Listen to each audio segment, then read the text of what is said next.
মহান আল্লাহ তাআলার নামে। সুপ্রিয় দর্শক, একটি গুরুত্বপূর্ণ ভিডিও নিয়ে আপনাদের কাছে চলে আসছি। এই ভিডিওটা দয়া করে আপনারা লাইক, কমেন্ট, শেয়ার দিয়ে পাশে থাকবেন এবং টানবেন না। আজকে আমরা মাধবপুর নতুন গরুর বাজারের সামনে জুলু বেগমকে নিয়ে আমরা একটি প্রতিবেদন করার জন্য এসেছি। এইখানে এসে আমরা দেখতে পেলাম যে ৮০ থেকে ৮৫ বছর হয়ে গেছে এই জুলু বেগমের, এখনো সে ভোটার আইডি কার্ড পায় নাই। অর্থাৎ সে বাংলাদেশের একজন নাগরিক হয়েও সে মৃত্যু পথযাত্রী। আগামী দিনে কখন তার জীবনীপাত ঘটে সেটা কেউ বলতে পারে না, কিন্তু এই শেষ বয়সে এসেও সে ভোটার আইডি কার্ড পায় নাই এবং বাংলাদেশের একজন নাগরিক যে সেই পরিচয়টুকু সে এখনো দিতে পারছে না। অত্যন্ত দুঃখের বিষয়।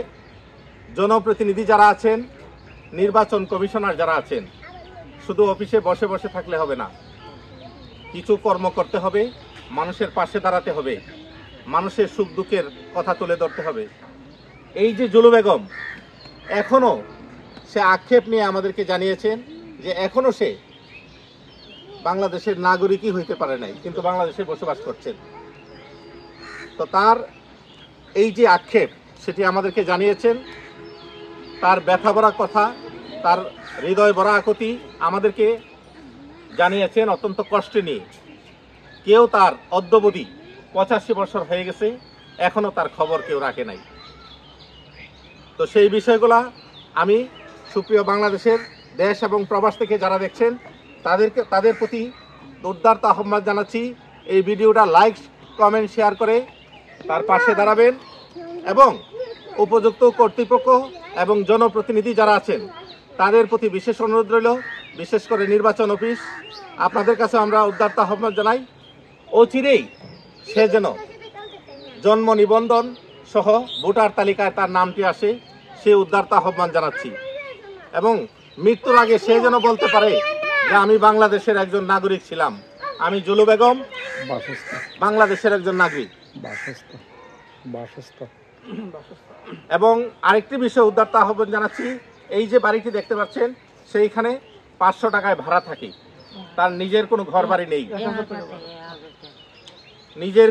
বাড়ি নেই, সেটিও যারা আগামীতে যদি এই ধরনের কোনো প্রজেক্ট আসে, গুচ্ছগ্রাম বা সরকারি ঘর, সেটি যেন সে পায় এবং তার ভোটার আইডি কার্ড সহ যাবতীয় সুযোগ সুবিধা নিয়ে সে যেন বাংলাদেশে এবং মাধবপুর সহ বাংলাদেশে সে মৃত্যুর আগেও সে বলে যেতে পারে যে আমি বাংলাদেশের নাগরিক। আপনাদেরকে অভিনন্দন জানিয়ে আমি আমার বক্তব্য শেষ করছি। এখন আমি এই মুহূর্তে জুলু বেগমের কাছে জানতে চাইব যে আপনি যে নাগরিক হইলেন না, কেউ কি আপনার খোঁজ খবর নিছে? না। বলেন আপনি কি দাবি করছেন? ঠিক আছে, আসুন আমরা বুক চুপ কেড়ে কত মানুষের চললাম, বুক দিল না, আমরা বুক দেয় না, আরো কত মানুষের পাওয়াতে দেখছি বুক দেয় না, আপনারা যারা অনুরোধ করছে আমার বুকখান আল্লাহর দেখে যায়। অনেক ধন্যবাদ। এই জুলু বেগম কানে একটু কম শুনে, আগামী দিনে সে দাবি করছে যে আগামী দিনে যদি একটি স্বচ্ছ নির্বাচন আসে, একটি সুন্দর নির্বাচন আসে, সেই নির্বাচনের আগেই সে যেন তার ভোটার হয় এবং জনপ্রতিনিধিকে, স্বচ্ছ পরিচ্ছন্ন জনপ্রতিনিধিকে সে যেন ভোট দিয়ে তার নাগরিকত্বের তার যে দায়িত্ব সে পালন করতে পারে, এমনটাই আশা করছি। আমি আজিজুর রহমান জয়। আমি মোহাম্মদ ইব্রাহিম, আমি নতুন গরুবাজারের এখন বাসিন্দা। আমি এখানেই থাকি। আমি জুলু বেগমকে দেখেছি, তার স্বামী মারা গেছে আজ থেকে 2 বছর আগে, কিন্তু তখন কোনো জনপ্রতিনিধি আসে না। আমরা নিজেরা অনেকের কাছ থেকে টাকা নিয়ে, সাহায্য নিয়ে তার দাফন সম্পন্ন করছি। তারপরে আমরা তার জন্য করাইছি এবং তারপরেও আমরা তাকে 4,500 টাকা আবার উঠাই দিছি।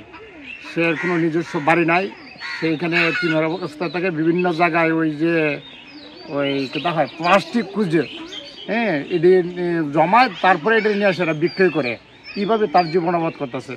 আমি প্রত্যাশা করি সরকারের কাছে, জনপ্রতিনিধিদের কাছে যে কমপক্ষে সে যে এই দেশের একজন নাগরিক, এটা যাতে সে মরার আগে কমপক্ষে দেখে যেতে পারে, পাশাপাশি তাকে যেন একটা থাকার জায়গা করে দেওয়া হয়, অর্থাৎ গুচ্ছগ্রামে যেন তার একটা ভোট দেওয়া হয় এই প্রত্যাশা রাখি।